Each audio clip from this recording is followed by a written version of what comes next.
Saya buka masker aja ya, pengap banget nih. Wah,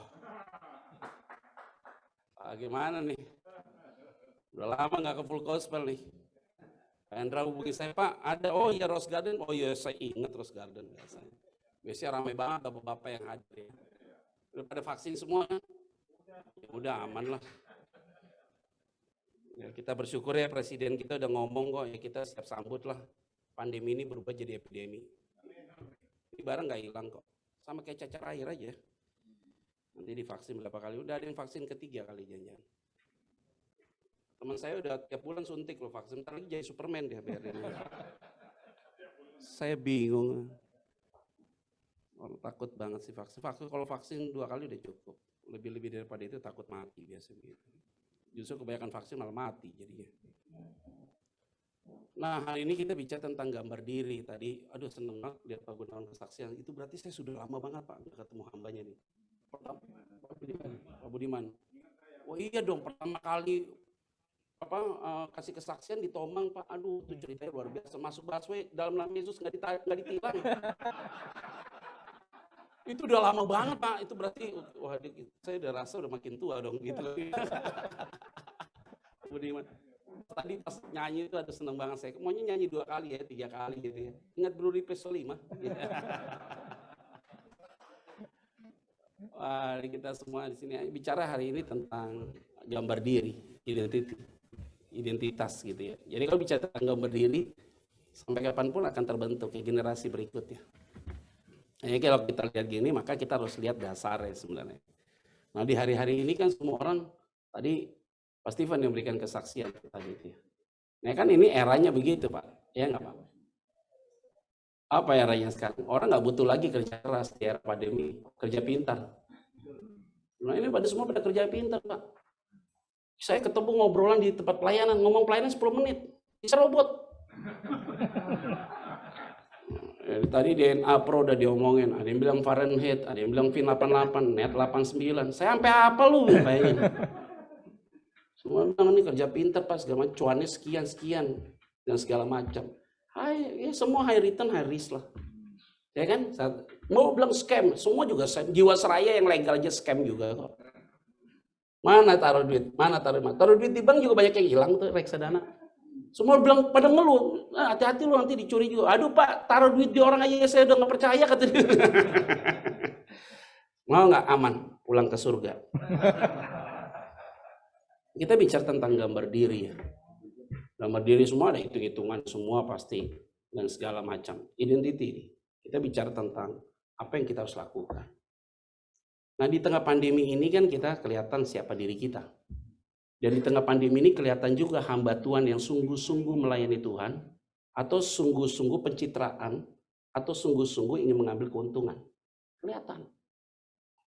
Bahkan pekerja-pekerja di gereja yang mengambil panggung rohani untuk kepentingan rohani sesaat, untuk supaya terlihat dia ini orang rohani, itu juga kelihatan. Nyatanya setelah pandemi pada kabur satu-satu. Tidak lagi terlibat dalam pelayanan. Full gospel aja deh yang paling setia deh, ini tulus punya nih setulah. Karena nggak ada aturan main semua di sini. Tembok-tembok dibuang, nggak boleh ngomong doktrin. Mana doktrin apa yang di sini diomongin? Doktrin tidak boleh yang ini merasa diri benar, nggak bisa karena kita semua dari interdenominasi.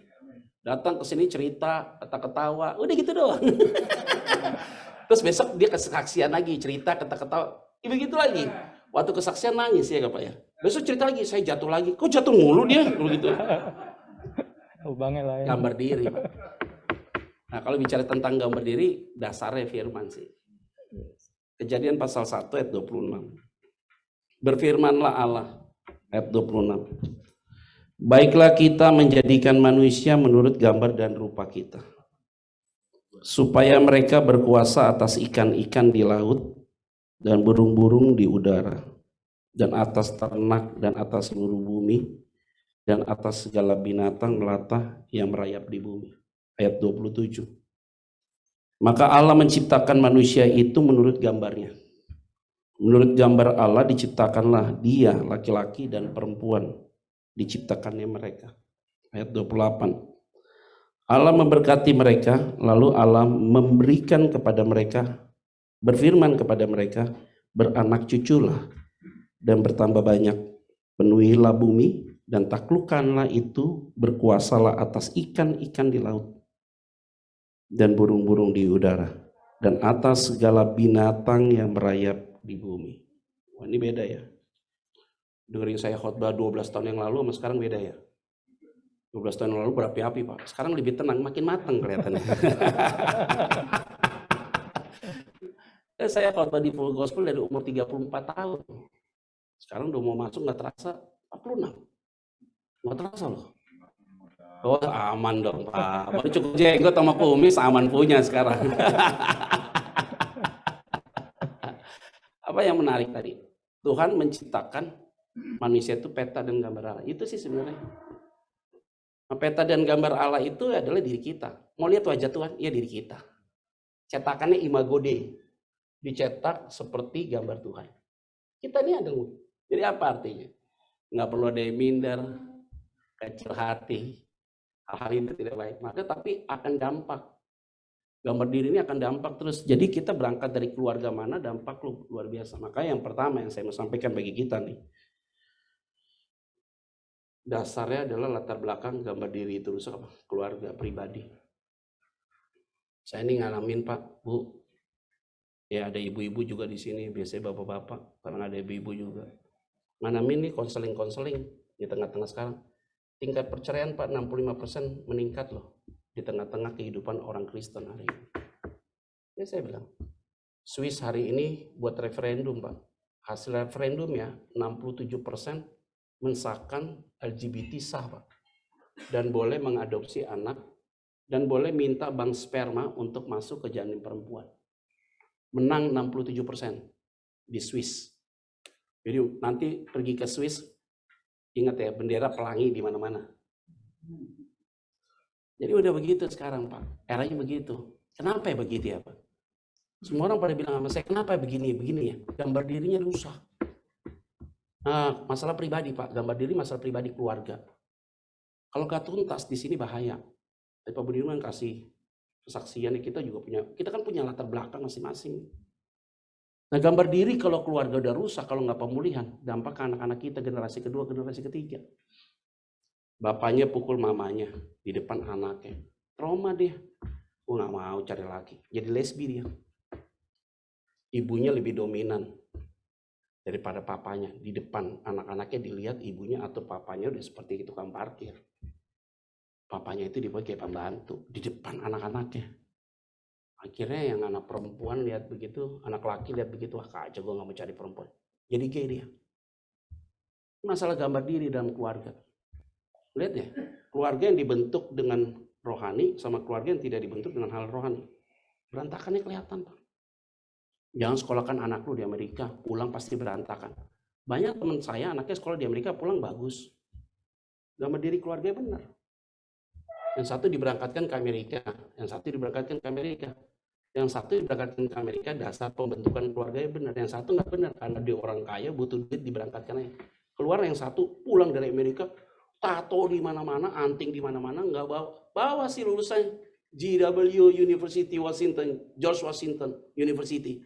Pas datang gini, iya, pas dilihat dilacak nggak ada namanya, bodong ini, sertifikatnya bodong, tapi GW. Yang satu lulusan bagus, pulang dia kerja bagus. Nah, ini Pak masalah begini, apa gambar diri jadi rusak. Makanya pentingnya nih dalam hal kayak gini, kemarin bicara tentang identitas. Kalau nggak pulih masalah yang satu ini, kita akan menelurkan masalah baru di berikutnya. Kalau kita ada masalah dalam satu pribadi dalam kondisi ini akan terjadi terus, generasinya jadi rusak terus. Kalau nggak jadi rusak. Apalagi tengah-tengah pandemi begini, waduh nggak gampang Pak Bu. Kita sedang lagi berjuang tentang hal ini. Kalau kita dulu belum kenal Tuhan, rusak habis. Kenal Tuhan, wajah kita udah diubah oleh Tuhan. Nah hari ini saya mau sampaikan bagi kita ya, semua yang ada dalam ruangan ini, maupun kita yang ikut di Zoom, masih ada waktu untuk berbenah. Tuhan tuh masih lakukan perkara besar dalam hidup kita. Amin. Ada amin ya? Amin. Papa mama saya masih hidup loh. Saya kesaksian 13 tahun lalu, sampai hari ini masih hidup. 90 tahun. Mama 82 tahun. Udah divaksin 2 kali. Kakak saya kena corona. Tinggal satu rumah sama papa mama. Kirim vitamin. Kan lagi happening, vitamin D harus minum kan. Wah, harus minum vitamin D, udah cek segala macam. Wah, ada mama saya nggak bilang, udahlah, saya nggak pakai masker, nggak kena COVID. Kakak saya CT-nya 14. Dia nggak kena, sehat-sehat aja dia. Saya bingung juga loh. 86 tahun, mama 86, papa 90. Masih sehat mereka semua. Masih bugar dia. Senang saya lihat mereka. Happy saya, iya. Tapi ada yang nggak happy. Kok di hari tuanya mereka hidup dengan banyak penipu. Fakta kan. Maka saya bilang, jadi hamba Tuhan nih Pak. Pikir melayani makin lama. 25 tahun saya sudah melayani Tuhan. Melayani makin lama. Waduh, bebannya kayak pisau jatuh. Mau lepas tuh beban dari pundak, udah nggak bisa. Bukan 1 tahun Pak, 5 tahun hidup dengan penipu. Penipu tuh yang kurang ajar. Datang semua sampai harta habis. Sampai udah nggak tahu lagi mandi bersih, mandi kotor Pak. Padahal dulu sekretaris Menteri Kesehatan. Papa saya dirjen, esalon 1 semua. Dari mana belajar begini ya? Itu dipercayakan, tenang, duit ada di kedutaan besar 1 juta buat ibu. Kasih sini 100 juta. Dia percaya kasih 100 juta. Saya bilang, jangan mah, biar saya yang kasih aja ketemu sama orangnya. Orangnya nggak ada. Ini orang khusus. Wih, orang khusus. Setiap di telepon, disembunyiin depan kita. Wih, kayak jualan narkoba. Lihat-lihat nih, kenapa ya begini ya? Nggak percaya. Ma, jangan kayak gitu dong, Ma. Saya melayani Tuhan. Malu nanti kalau ketahuan jemaat. Mama percaya kayak gini-gini. Saya nggak ngerugiin orang. Ya nggak rugiin orang. Nanti dipikir orang tuanya percaya kayak begitu-begitu. Udah nggak usah. Dosa saya, dosa kamu. Oh Tuhan Yesus tolong. 90 tahun nih. Bayar. Seger Pak, buger Pak. Tensi darah 118, 119 per 82. Gula aman, kolesterol aman, asam urat aman, daging babi panggang minta dikirim sebulan sekali. Tapi kalau lagi duduk gini, otaknya duit terus. Kok bisa begitu ya? Saya bilang sama mama papa, Ma, jangan kita dimulai dengan roh, diakhiri dengan daging. Dia bilang apa? Jangan ajarin saya rohani. Sebelum kamu kenal Tuhan, saya udah kenal Tuhan. Selesai punya nih bareng. Mulai saya pikir-pikir, gambar diri rusak, kasihan kan. Datang anak saya, udah gede-gede anak saya udah SMP, datang lihat opa omanya begitu, bilang, Papi you tua jangan begitu ya. Waduh ngeri loh. Gimana kira-kira? Akhirnya saya bilang sama Tuhan apa? Udahlah Tuhan, kalau beban di pundak ini Tuhan gak mau lepas, is okay lah. Tapi Tuhan kuatkan pundak saya untuk nanggung beban itu. Apa-apa. Nyatanya begitu sekarang, faktanya. Apakah Tuhan bisa tolong? Pasti Tuhan tolong. Ujungnya pasti Tuhan tolong. Karena dia orang pilihan Tuhan. Dia nggak tipu sama orang. Hartanya aja habis. Perhiasannya habis. Yang dia sudah simpan habis. Habis semua. Kita udah nggak bisa ngomong apa-apa. Satu rumah, surat rumah semua digadein. Aneh. Waduh, kaget saya. Kita taruh dalam rumah. Di rumah saya di BSD. Taruh 1 kamar. Dia bilang, kamu mau bunuh saya? Apakah saya narapidana? Oh Tuhan Yesus tolong. Gambar diri, latar belakang keluarga. Gampang. Mulai runtut ke belakang. Oh, mas saya meninggal 105 tahun. 2 tahun lalu, sebelum pandemi tahun 2019, dia meninggal 105 tahun. Mulai saya cek. Oh keluarga ini ribut masalah uang. Oh baru saya tahu nih. Baru saya mengerti. Saya kumpul sama kakak-kakak. Ada dosa loh di keluarga kita belum putus. Apa? Masalah harta harus selesai loh. Gambar diri Pak. Mulai sadar, oh kita putuskan loh. Satu. Jadi kita nggak boleh ribut masalah warisan. Kenapa kita nggak usah ribut masalah warisan? Karena habis semua warisannya udah. Apa yang mau diributin? Anak-anak, Ma kita jaga, dibilang, ini punya saya masih hidup, lu jangan minta-minta. Anak bungsu itu minta harta sama bapaknya. Itu berarti nyumpain gue mati. Selagi gue masih hidup, harta gue mau gue apain itu urusan gue. Cocok lu. Anak paling sulung ngomong, bilang, lu jangan ajar saya. Saya lebih ngerti kamu. 90 tahun argumentasinya kuat, tajam. Oh ini dosanya harus diputuskan. Kita putuskan. Setelah diputuskan, apa yang terjadi? Going down semuanya. Mulai kecair semua. Udah mulai oke nih. Nah kalau udah mulai agak lebih baik nih. Nah tunggu siapa yang di take off nih. Itu berarti gambar diri ini Ini ribet sekali kok, nggak tuntas. Kita cari masalah, kenapa ya? Anakku kok masalah terus keluarganya. Kok ini bagaimana? Ini gimana ya? Coba lihat di atas belum tuntas nih. Kalau nggak putus Pak Bu, habis kita. Terus bagian batu cari, bagaimana ya?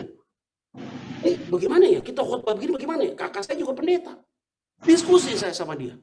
Begini, mundur-mundur ke belakang tuh masih, oh, dari keluarga Oman belum tuntas. Itu masalah. Maka background keluarga pribadi itu tuntas. Yang kedua, biasanya terjadi apa? Trauma secara psikologi. Maka orang kalau yang sudah terjadi tekanan secara psikologi beda dah. Kita lihat nih sekarang hari-hari ini. Waduh, nih kalau jadi pemimpin di bangsa ini di tengah pandemi ini nih, wah nih Pak Jokowi ini periode kedua benar-benar udah deh, dia kerja keras punya nih bareng, urusnya pandemi aja nih bareng. Begitu dicengok, udah capek banget lihat muka dia, kasihan sekali ya. Udah makin tua, rasanya udah kasih jamu nggak enak, dia udah punya jamu banyak. Sekarang 1.200 jalan, oke lah, jalan lebih baik deh segala macam. Apa? Mana negara sekarang yang sukses? Singapura habis-habisan sekarang, apalagi Manila hari ini. Manila hari ini kelabakan tuh, Duterte bilang apa? Udah paling bener Indonesia nih caranya. Kita tarik rem, gas. Direm. Masyarakat yang ngegas, kan susah jadinya. Susah kita jaga. Lihat Australia, paranoid itu bareng. Nggak boleh terima dari mana-mana. Di mana-mana. Ya, anak sekolah kan di Australia. Baru kerja di restoran Jepang, tiba-tiba pandemi. Udah kerja dia hampir sebulan. Dapat dari pemerintah. Seminggu $750. Dapat $750 dia dapat duitnya. Wah asik banget. Udah lockdown aja terus. Ibunya nggak keluar duit ke sana, nggak kirim duit. $1.500, $3.000. Siapa yang kasih? Dapat uang saku segala macam, tinggal kasih. Enak juga ya. Indonesia buat ada undang-undang karantina. Kalau buat lockdown di Indonesia karantina, masyarakat kita dikasih duit.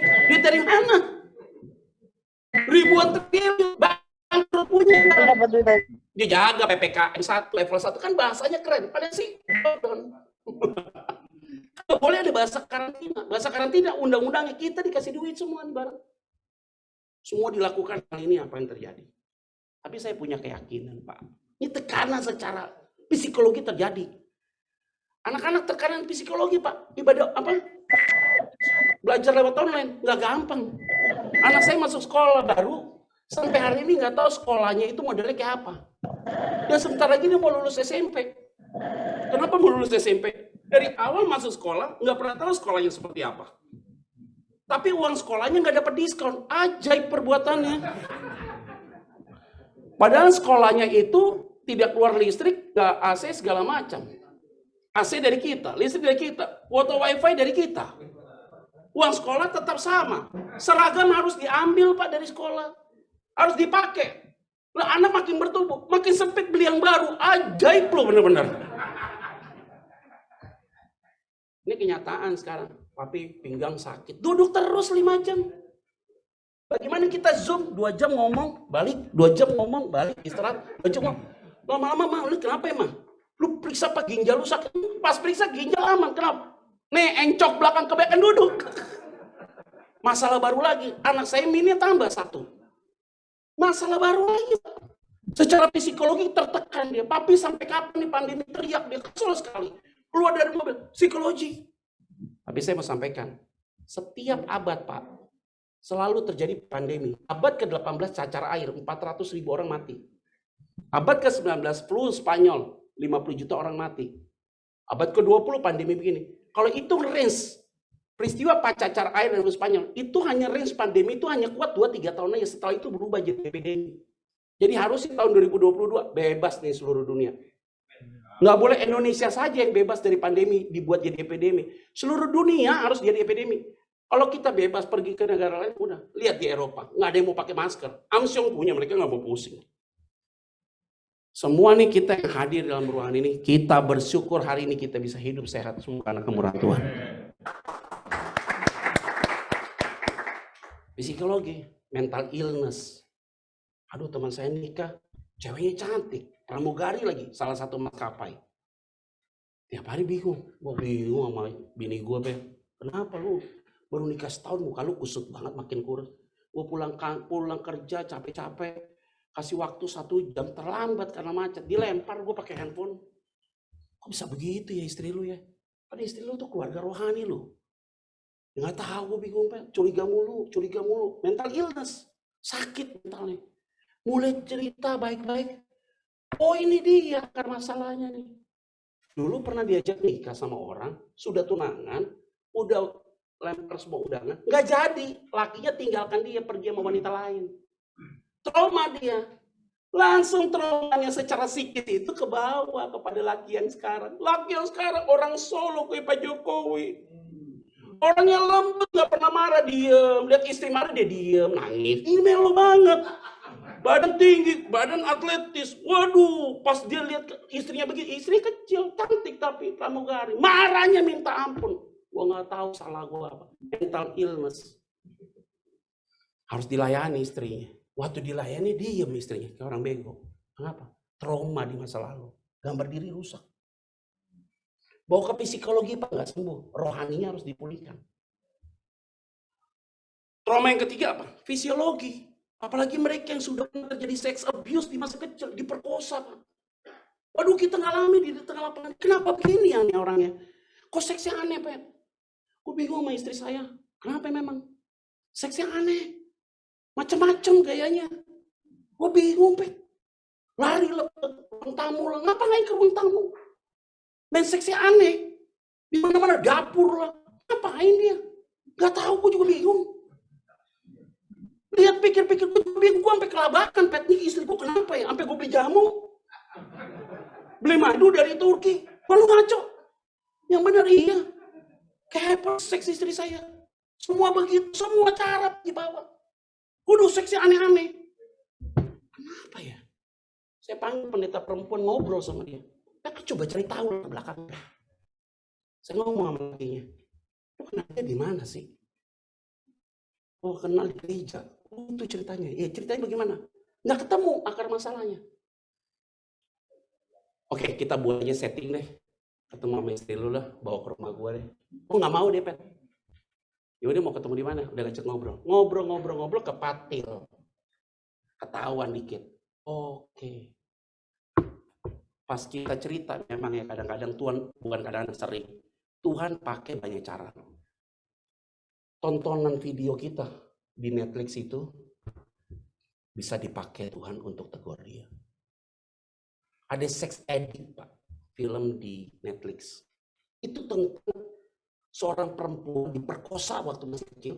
Akhirnya perilaku seksnya nggak bagus. Ada orang educated, master, kerjanya bagus sebagai lawyer, konsultan publik segala macam. Tapi seksnya aneh dia. Dia tiap malam harus pergi ke klub, dia seks segala macam. Dia nonton itu, nangis dia cewek. Istrinya nangis. Kenapa nangis? Itu gua. Baru tahu. Masih kecil dia Pak. Belum mes. Diperkosa dia. Sama siapa? Uncle-nya. Dilakukan hubungan seks masih kecil. Trauma dia. Akhirnya dari kecil udah biasa rasakan seks. Jadi liar pikiran dia. Kasihan lu. Berdua putuskan. Sekarang seksnya beda Pak. Sehat banget. Tapi gue gak mau nanya lagi. Trauma fisiologis. Ini yang saya alami Pak. Di dalam konteks pelayanan. Yang terakhir apa? Traumanya apa? Rohani. Banyak orang sekarang trauma rohani. Apa? Itu banyak pendeta-pendeta yang konyol Pak. Sini Pak. Sini. Pengusaha dipanggil sama pendeta. Tuhan kasih di dalam hati saya, Bapak akan punya usaha yang lebih besar lagi. Ini Bapak terlilit utang. Pegang nih omongan pendeta. Bapak punya usaha besar. Dia pegang tuh omongan pendeta. Karena kenapa? Itu pendeta dibisikin di orang pengusaha besar. Ternyata tuh pendeta itu pegang omongan pendeta. Ini pengusaha ini pegang omongan pendeta. Drop dia. Akhirnya kepahitan dengan pendeta. Makanya saya bilang begini, saya selalu bilang sama hamba Tuhan gini, hati-hati loh, sebentar lagi tahun 2022 saya bilang sama hamba Tuhan. Lo jangan buat nubuatan konyol tahun 2022. Sahabat saya buat nubuatan, tahun 2022 akan terjadi gempa bumi banjir. Lo gak usah nubuat, tiap tahun juga pasti ada gempa bos sama banjir. Konyol ya, makanya saya bilang gini, nubuatan beda sama prediksi loh. Setiap orang ngomong tentang hal rohani untuk kemuliaan Tuhan, untuk pekerjaan Tuhan, ujungnya untuk kemuliaan Tuhan, itu nubuatan. Tapi nubuatan tidak boleh di luar dari Alkitab. Nubuatan harus lihat according to Bible. Kalau tidak, you sesat.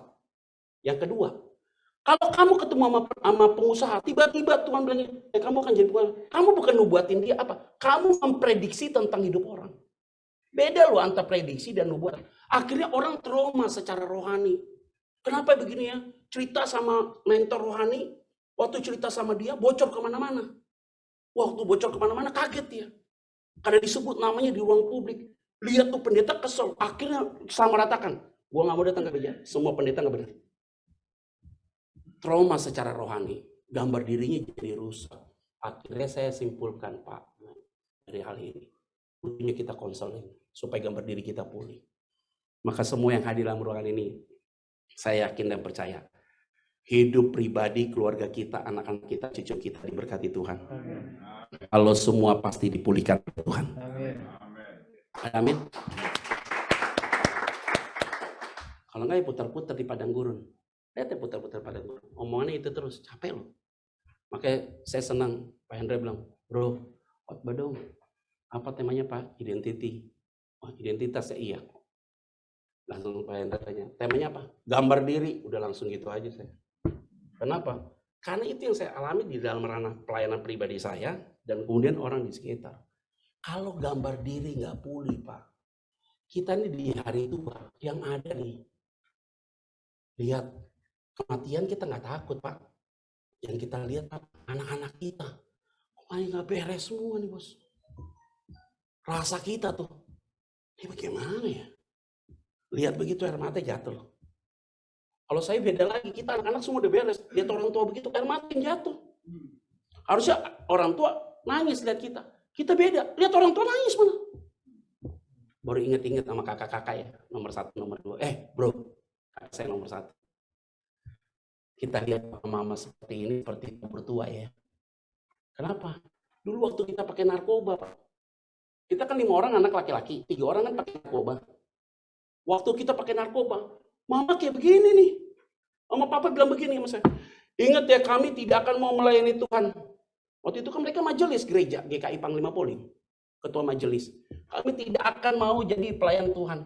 Kalau anak-anak belum bertobat dari narkoba. Dia ngomong begitu. Sekarang kita yang ngomong, saya ngomong. Kalau mama nggak berhenti bergaul sama orang penipu, saya berhenti jadi pelayan Tuhan. Ya ilah, ini bahasa yang dulu diulang lagi.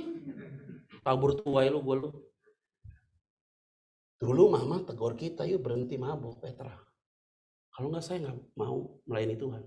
Sekarang bahasa itu saya pakai. Mama kalau nggak bergaul sama mereka, gue nggak mau ada di mimbar, Mak. Kayak dibalik putar semua keadaan. Nah, setelah semua pulih, kalimatnya cuma satu kata. Ternyata dari akhir semuanya itu, Tuhan tidak pernah gagal. Dan Tuhan tidak pernah salah. Ada amin? Enak begitu. Dalam Tuhan tuh keren. Memang kelihatan di awal kalah, ujungnya pasti pemenang. Ada amin nggak? Saya selalu bilang Ayub 42 ayat 2. Aku tahu sekarang kata Ayub bahwa tidak ada rencana Tuhan yang gagal. Dan Tuhan akan bekerja dalam hidup kita. Ibu bapak semua yang ikut Zoom maupun kita yang ada dalam ruangan ini, kita harus optimis ya. Tidak ada masalah yang tidak ada jalan keluar. Amin. Ada amin? Amin. Saya kayak kalau lihat di TV politisi-politisi ngoceh, mana serang kiri kanan. Ini biasa nih orang trauma. Orang yang sering kritik tanpa bablasan, ini pasti ada gangguan jiwanya dia. Rohaninya yang nggak benar. Ini orang trauma. Penerimaan dirinya sangat rendah sekali. Kalau kita orang rohani ya, beda loh. Hati-hati Pak, gereja banyak yang stres sekarang. Stres Pak, untung saya nggak punya gereja. Gereja banyak yang stres, ayo Pak, buat offline. Nggak bisa. Jemaat yang 5.000, 10.000, buat ibadah online yang nonton cuma 100. 4.900 jemaatnya kemana? Kabur semua. Mana bisa bilang, jemaat harus nonton YouTube saya. Mana bisa begitu? Jemaat sekarang independen Pak, nih tergantung dari handphone nih. Handphone lihat begini nih, ini pendeta Petra ngomongnya enak, ganti orang lain. Susah amat. Kita kalau khotbah begini nggak ada yang berani keluar, karena kita lihat. Kalau nonton di media, mana? Selesai khotbah, pleng, hilang langsung 500 orang, kabur semua, lift semua. Itu real Pak sekarang. Mau bilang apa? Sekarang real. Itu kenyataannya gitu. Sekarang kita hidup dari media. Ini handphone nggak boleh hilang Pak. Ini handphone semua transaksi ada di sini sekarang. Apalagi Mas Steven ya, kita lihat grafik terus nih bro. Wah ini cuan nih, wah ini cuan nih gitu. Berapa persen? Lo semua di sini Pak. Kemana ada nggak ada? Handphone ini hilang nih, habis punya kita. Jaga nih handphone, berhala bu, dilihat-lihat. Apa kita tinggal, oh Tuhan tolong ada di mana? Alkitab tinggal masa bodoh, jangan handphone aja. Nyataannya begitu. Gereja sekarang banyak yang stres Pak. Banyak yang stres, yang ngarep offline. Apalagi pegang di mall-mall. Argo belum buka, sekali dia buka nggak ada cerita. Service charge harus bayar terus. Coba gereja di Gandaria, di mana-mana, di Senayan City, berani buka habis. Yang datang mana mungkin seorang kaya mau datang ke gereja sekarang? Yang datang dia minta lo offering, duitnya dari mana? Nggak cash belum, nggak ketemu, nggak match Pak. Nyuntik terus, nyuntik duit terus. Habis. Udah minus habis. Orang akhirnya apa? Hasil survei dari Bandung. Pendeta-pendeta besar dan gereja-gereja besar hari ini nyaman dengan online daripada offline.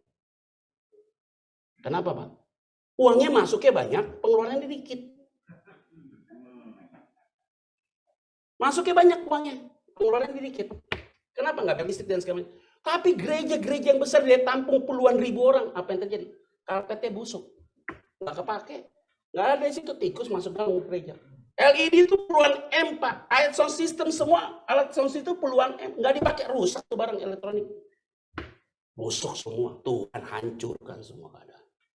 Kalau kita pendeta-pendeta sekarang bagaimana? Ya udah terus lakukan yang terbaik. Berbuat yang terbaik, jangan berhenti untuk berbuat sesuatu. Karena kenapa? Berkat datang pada lucu jadi tengah pandemi. Malah Tuhan tambahkan saya aset. Apa aset? 2 ruko itu di belakang ITC BSD untuk apa? Studio. Berkatnya dari mana? Jangan tanya saya, pokoknya udah jadi itu studio. Itu berkat dari mana? Nggak kenal Pak. Orang tuh nonton di YouTube saya. Tutup tahun telepon. Pak Petra di mana? Di Bali. Sama siapa mau keluarga? Pak saya dari mana? Oh, saya dari Papua. Saya sering dengar khotbah Bapak. Pak di mana? Di Bali. Pak saya samperin Bapak ya ke Bali ya. Datang nih orang Papua. Tidur di hotel di Villa Mulia. Makan malam ya Pak, bawa istri. Oh datang saya. Kalau di Bali kalau ketemu orang kan pakai cap pendek gak apa-apa. Kan yang undang khusus di Villa Mulia nggak enak lah pakai cap panjang, datang sama dia berdua sama istri saya. Dia suami istri. Ayo Bapak, Petra, iya. Saya tahu nomor telepon kamu dari pendeta di Jakarta. Oh gitu Bapak. Iya, logat. Harus ada sama. Nggak tahu mereka.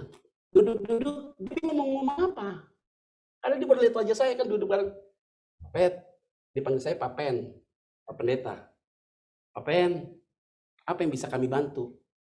Pertanyaannya enak, tapi susah dijawab. Kalau ada orang nanya sama kita, apa yang bisa kami bantu? Enak banget Pak jawab. Pertanyaannya enak, jawabnya susah. Nggak mungkin saya bilang, kalau saya butuhin. Nggak ada. Aduh nggak ada Pak. Pak Pen selama ini syuting di rumah. Iya pakai rumah, pakai green screen aja. Oh gitu ya? Iya. Oh Pak Pen nggak mau buka gereja? Waduh Pak, nggak mungkin Pak. Gereja lagi dalam keadaan gini. Kalau buka gereja kami dukung Pak. Orang yang pertama dukung Bapak. Dia ceritakan dia dukung pendeta siapa, saya nggak perlu sebut. Kalau udah ngomongin oh gitu, iya udah. Nggak Pak, nggak buka gereja. Kenapa? Nah, mungkin ada jemaat yang datang pada takut semua mati. Tiba-tiba Pak Pet ada pikir apa? Paling nanti kalau kebetulan ada berkat studio. Pak cari ruko, nanti kita bayar cash. Jadi itu ruko 2 biji. Udah orang itu selesai, nggak tahu ada di mana lagi. Dan Tuhan pakai dia untuk hanya hal itu aja. Saya pikir sederhana saja. Kalau hati kita berkat harus diminta, dia datang dengan sendirinya. Dia kejar buat kita. Ada amin nggak? Selama masa pandemi, mana pernah saya minta Tuhan berkati kami? Udah enggak, aduh Pak 25 tahun pelayanan, udah melayani Tuhan 25 tahun. Yang kayak gitu-gitu nggak pernah lagi ada di kamus pikiran saya. Kenapa? Terlalu banyak yang Tuhan sudah buat dalam saya dan keluarga saya. Yang nggak bisa lagi saya dapat breakdown satu persatu. Karena kenapa? Terlalu ajaib. Saya bisa simpulkan, saya tuh terlalu bangga ya punya Tuhan Yesus. Karena kenapa? Dia Tuhan yang luar biasa. Karena ngomong Pak Agus di toilet. Hampir lama saya di toilet berdua, meeting di dalam toilet.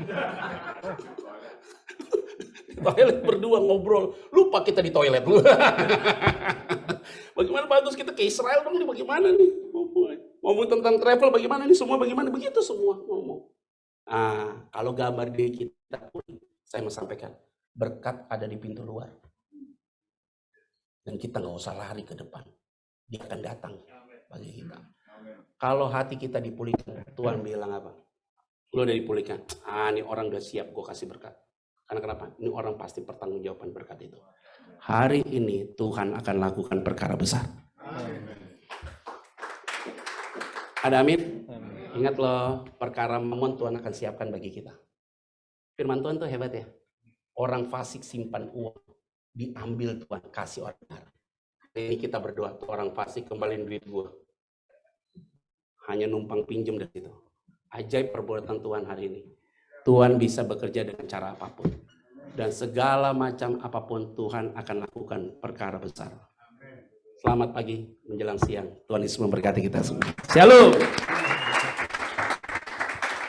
Kita berdoa dulu ya, Pak. Kita berdoa, Bapak terima kasih. Semua yang hadir dan semua yang ikut Zoom, biarlah kami semakin hari hidup takut akan Tuhan. Engkau dapati kami salah, kami mohon ampun di hadapan Tuhan. Supaya hidup kami sungguh-sungguh dikuduskan Tuhan. Gambar diri kami dipulihkan Tuhan. Tidak ada lagi trauma-trauma. Kutuk apapun kami tolak dalam nama Yesus. Sehingga keluarga kami, anak-anak kami diberkati Tuhan. Di dalam nama Tuhan Kristus kami berdoa dan mengucap syukur. Haleluya. Amin.